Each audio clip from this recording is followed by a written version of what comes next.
Hey, welcome back. It's time once again to meet our community, the Hispanic business community here in Orange County, powered by the Orange County Hispanic Chamber of Commerce and Orange County's only community radio station, OC Talk Radio, streaming live from our studios here at the University of California, Irvine's Beale Applied Innovation Center. The man who puts the, I'm trying to come up with something funny to say here.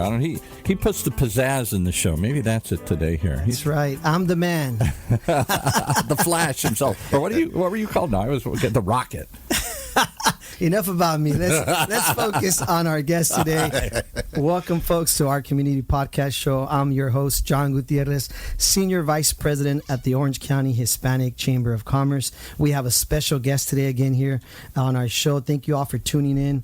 Let me share with you a little bit about Mr. Andre Roberson right here. He's a co-founder and executive director of the Power One Foundation, recipient of the Key to the City of Santa Ana in 2022. He's vice president of Shanley Studios. Yes. And let me tell you, folks, there's a list of awards.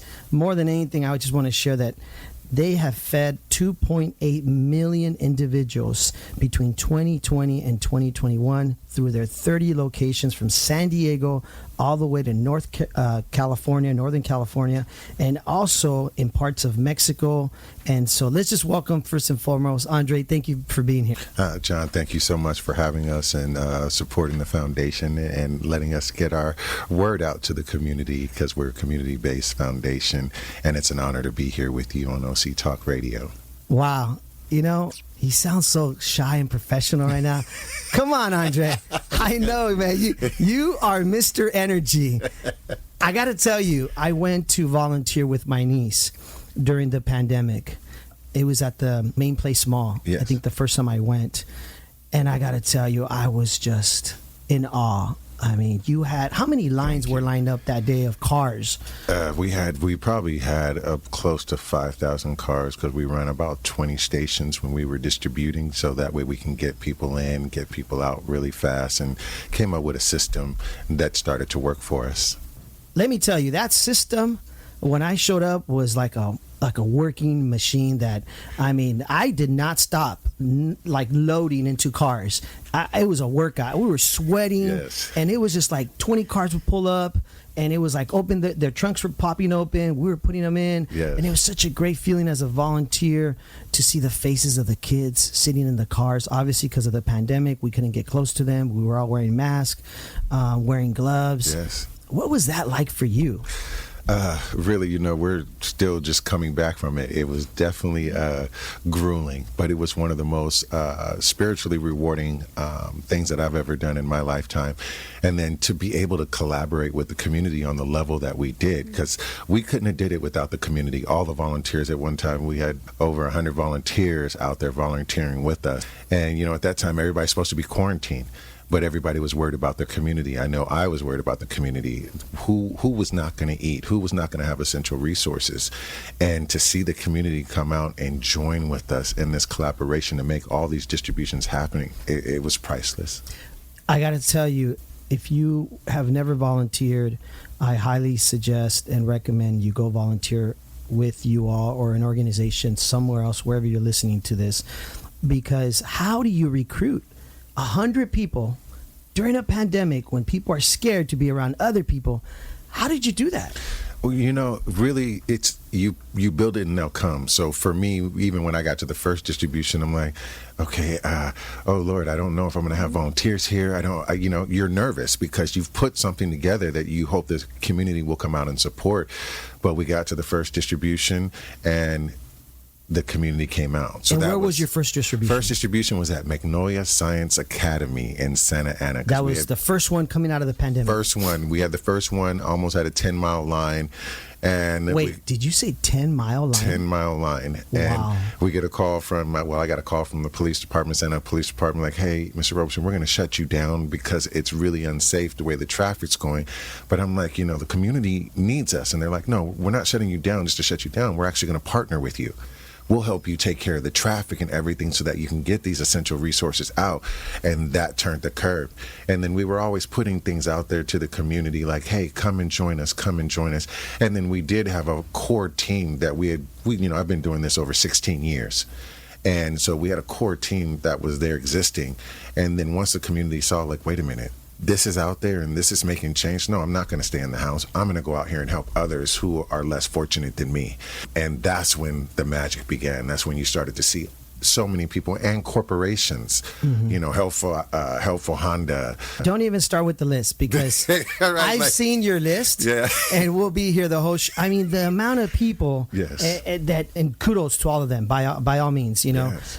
For those listening, go to the Power One Foundation website, because you will see it was just a beautiful thing of people coming together. It was. And then even like IKEA, you know, IKEA managing distributions on our behalf to be able to get food out in Costa Mesa, so that way we can have other distributions. That was huge. I remember at one point you and I were talking, and one of the challenges you were facing was storing a lot of the food, because there was so much food to be given out. Yes. And it was like these challenges that come up that maybe you didn't have before, because it's so much, right? Yeah, well, I mean, when we started the pandemic, we had no warehouse. Wow. We had just moved out of a smaller warehouse and was adjusting, and then all of a sudden the pandemic hits, and then partner at the time, the Orange County Food Bank, is like, okay, yeah, we'll give you the food. Kudos to them. Yes, shout out to the food bank, right? I mean, you're talking about wonderful partnerships that came together to make a miracle happen in people's lives, and we were the conduit.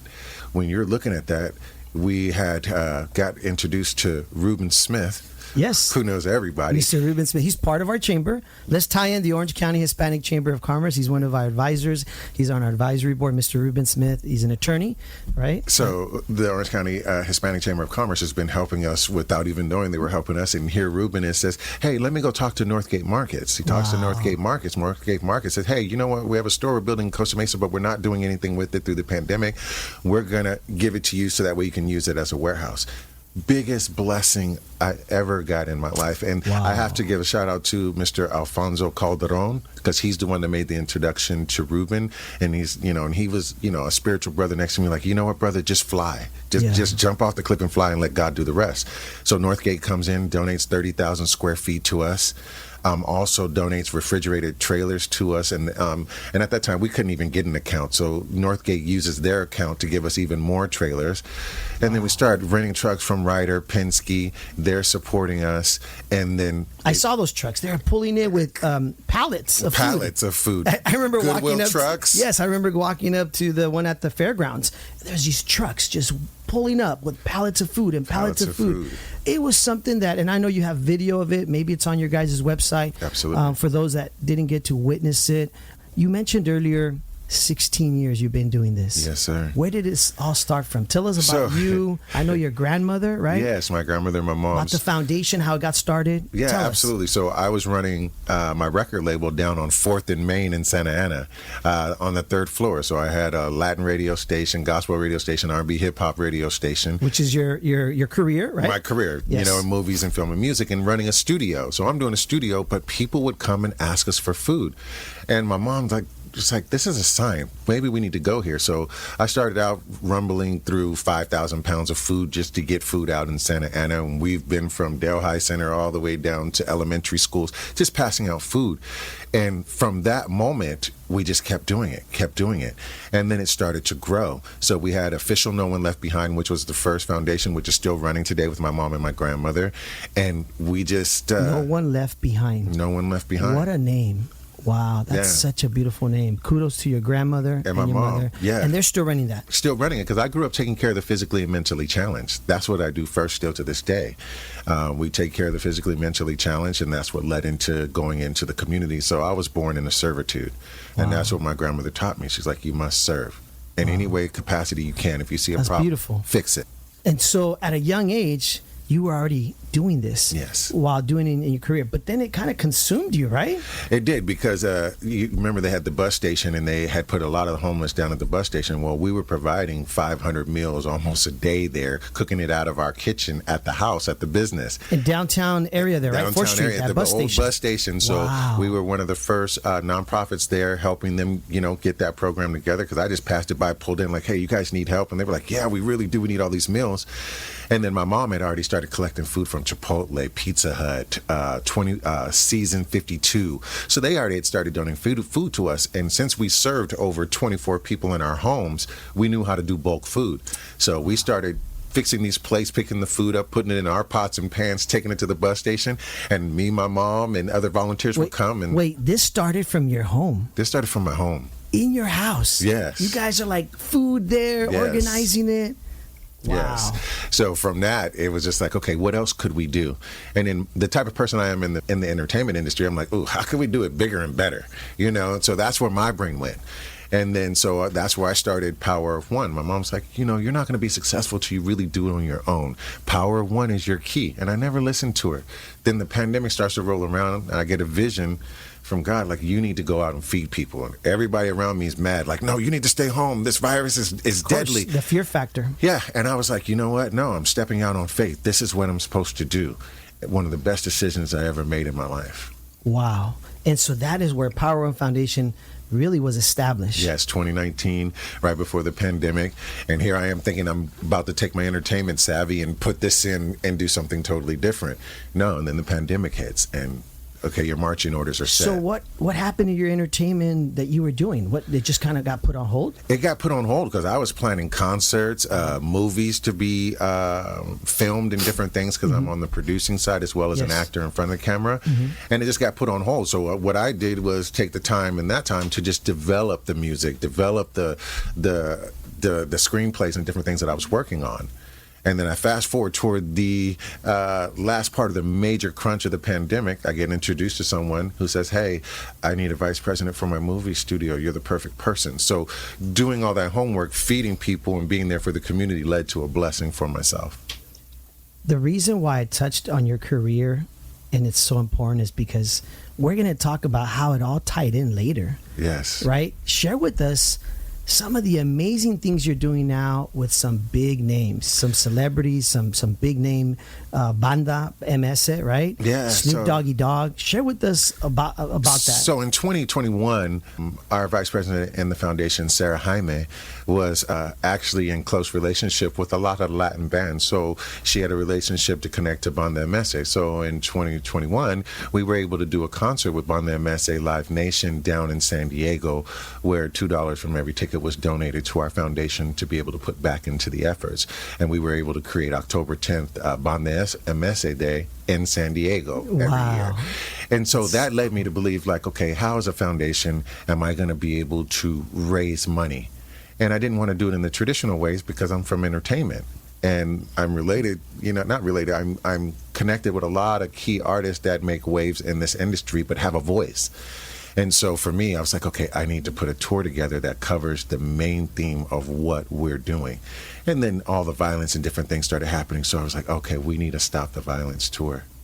And so that's what I developed over the last 3 years, culminating to now, and having acts like Snoop Dogg interested, B. Howard, Michael Jackson's son, interested, other top name artists who said, you know what, yeah, we'll join you on this mission to be able to spread the word. And then the goal is to raise money, but also put community centers and partner with existing community centers to be able to put resources within those community centers that can cover either a 10 to 25 mile radius. Because the one thing the pandemic taught me in going out and doing this, you can go out and have a foundation and you could have all the food and you can want to have all the accolades, but really it's through collaboration that you really build, because you build priceless relationships that take you into the future. And we're all vying for the same thing as a foundation, right? We all either want to feed someone or we're behind cancer. We're just about bettering our communities. And so not mastering, but just learning to master the collaboration with other foundations and their strengths and blending them with our strengths is what makes this world run. It's interesting you say the whole collaboration because that's what our Orange County Hispanic Chamber of Commerce is we're a network of, business owners, nonprofits, and as you mentioned earlier, Mr. Ruben Smith, who's part of us, who you met and then kind of hopefully helped open some doors. I know you're very humble.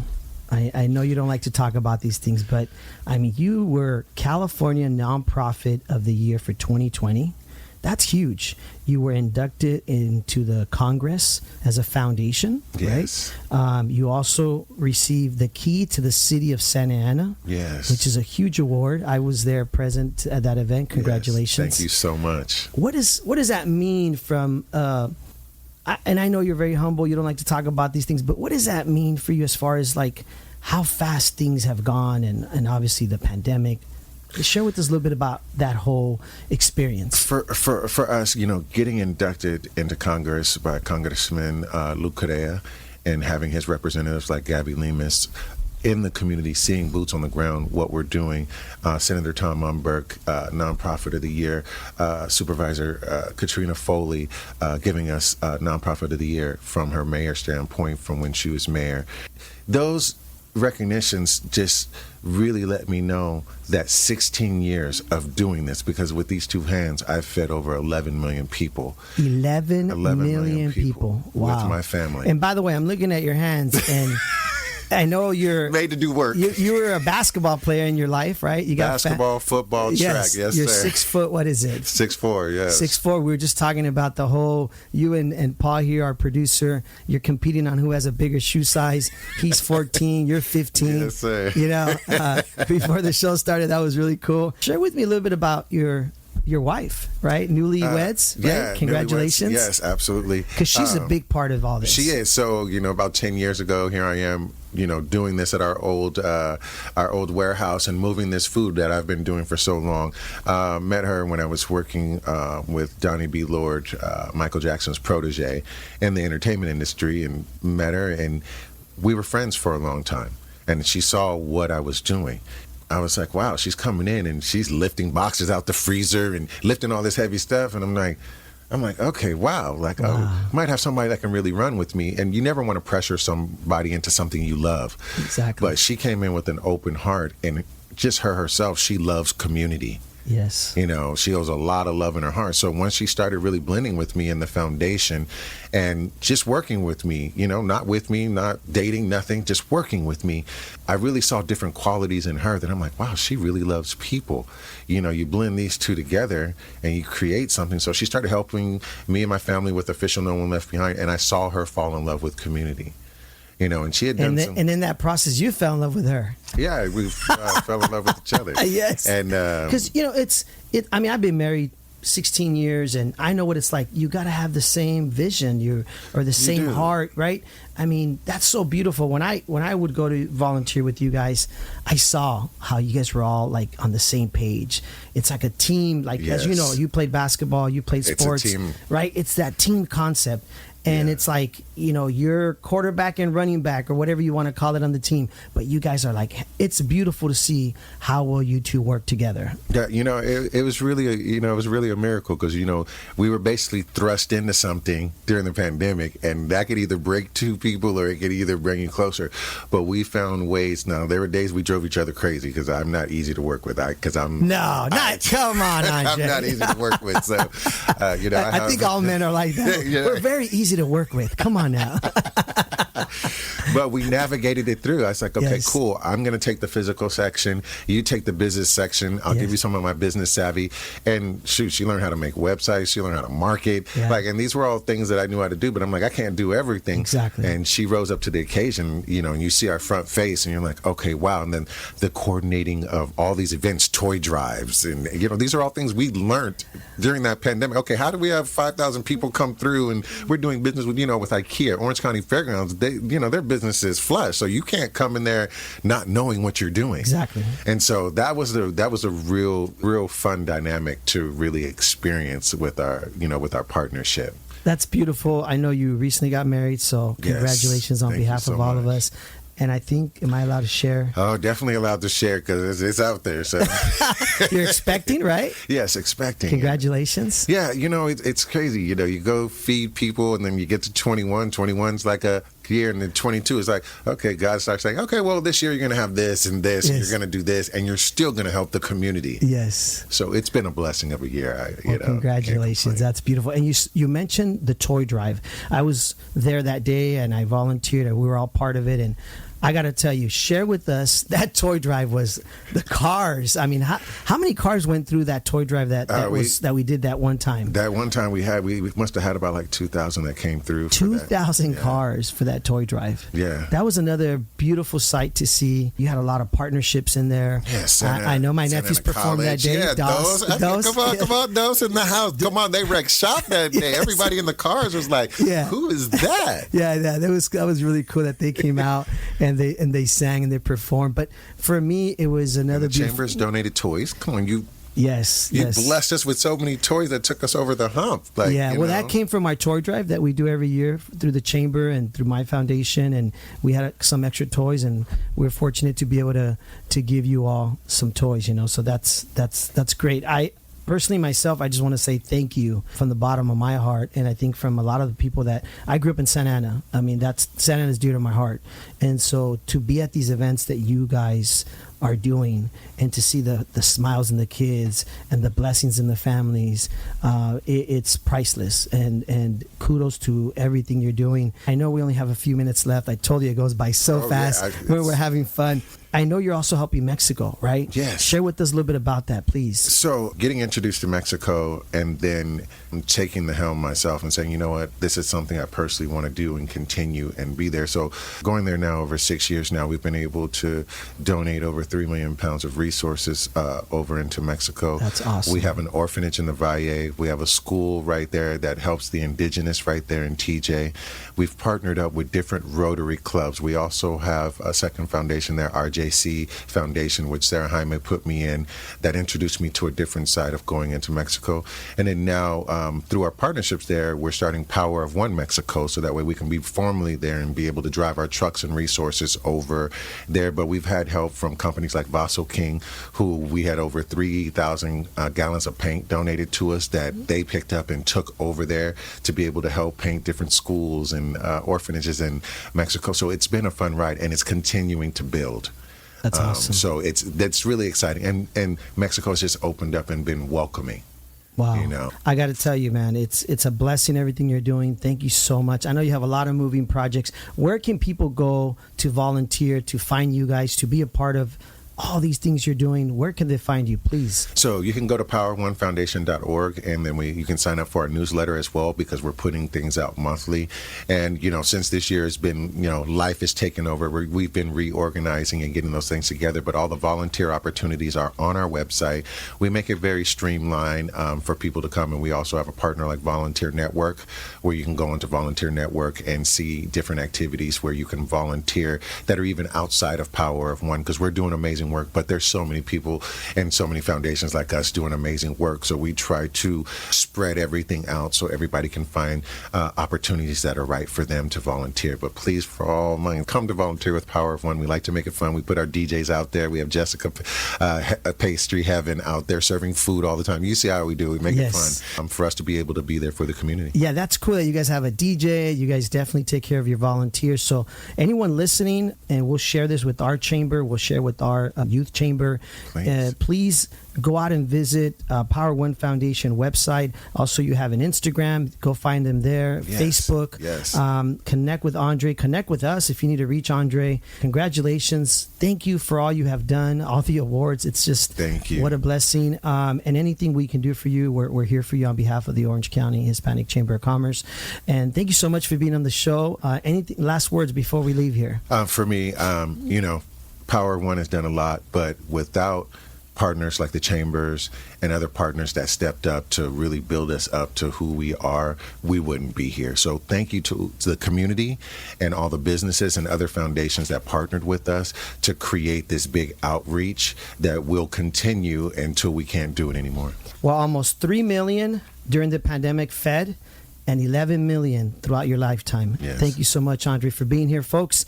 We'll see you all next Wednesday on our community podcast show, powered by the Orange County Hispanic Chamber of Commerce. Thank you, Andre, for being here. Thank you, Power One Foundation. Take it away, Paul.